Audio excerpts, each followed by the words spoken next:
Okay, welcome everyone.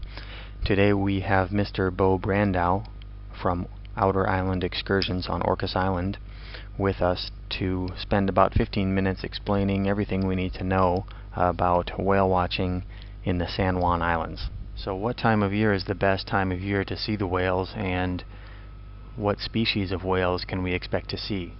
Yeah, the funny thing about the whales out here, there are whales, there's whales in the area 12 months out of the year, and the southern resident community is what gets the most attention from the press and promotionally by all the whale companies. But there are definitely whales out there all the time, and the J-pod, they're comprised of 30 southern resident orcas, and they're here in the San Juan Islands all the time.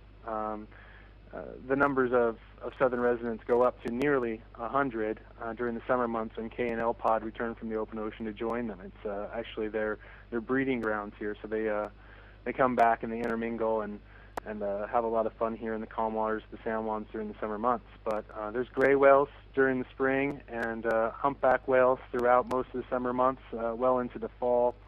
There's minke whales here who reside here year-round, just like the J-pod.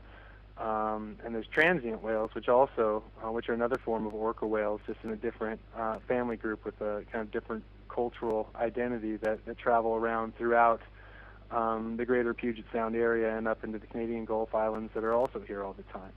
And the big aspect of what changes out here is not the number of whales, it's the variety of whales that you might see, and it's also the number of tour boats that are out on the water that are supported by the tourist industry out here. So if there's more boats out on the water, those boats are communicating, and sometimes you can find the whales a little bit quicker.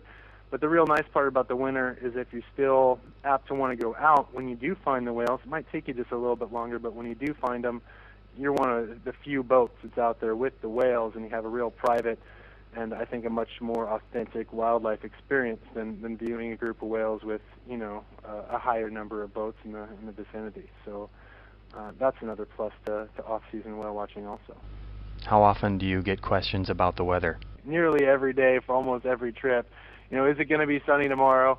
That's a question that I never hear the end of, and I usually say, is it sunny today here? And if so, it's probably a good chance it's going to be sunny tomorrow. And the other thing I say is you can check the forecast, but very rarely does anybody pay enough attention to the weather pattern in the San Juan Islands to get it right. So there's always a lot of doom and gloom in the forecast for the general area, and then lo and behold, the next day it's sunny because we have such a little unique pocket, unique weather out here in the San Juans that it can be raining in Bellingham and raining in Victoria and raining in Vancouver and raining in Seattle, and that's where all the weather forecasts are coming, and somehow between those four places we're stuck in this little pocket, and it's beautiful and sunny, and nobody bothered to tell us it was going to be that way, but there we are, blessed with another day of sunshine during the summer.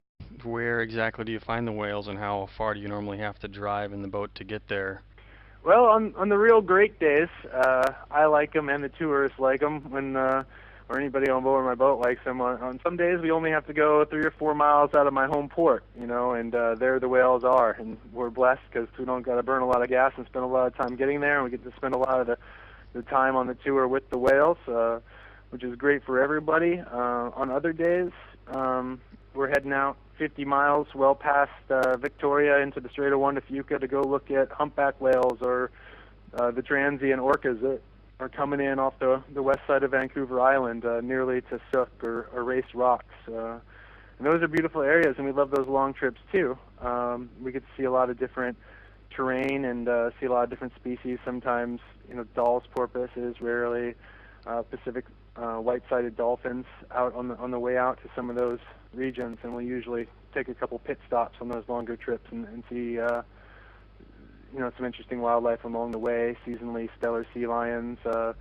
Year-round, we'll spot big groups of harbor seals that have been hauled out. Always eagles, and during the spring especially, they're up in their nests rearing the eaglets, and we've been seeing a lot of that lately, actually, since it's early spring now. But on average, we're going about 22 to 25 miles round trip over to the west side of San Juan, where I think we'll find the whales there somewhere around 70% of the time, somewhere between Hind Bank, which is just south of the south tip of San Juan, and Stewart Island, which is just to the north side of San Juan. And that's kind of our typical trip.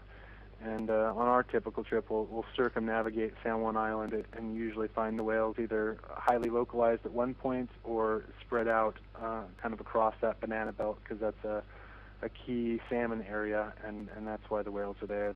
So what kind of private tours do you offer for corporate entertainment or weddings or that sort of thing? Do you do those? Yeah, I think one of the most popular things for big corporate groups is the fishing trip. We do quite a few of those each summer. We do a lot of bachelor parties for guys too, going out and doing the fishing trips. And we've done lighthouse tours. We do kind of remote island dinners for large groups as well. So if you want to get out into one of these remote locations and bring some steak and salmon and maybe drop some crab pots out there with one of the boats along the way and do a big dinner out on one of these islands and have a beautiful sunset and come back home. That's another popular thing. And then of course there's the family reunions that get out and do a whale tour and maybe integrate a meal with that, or just do some whales and maybe come home and view some lighthouses on the way.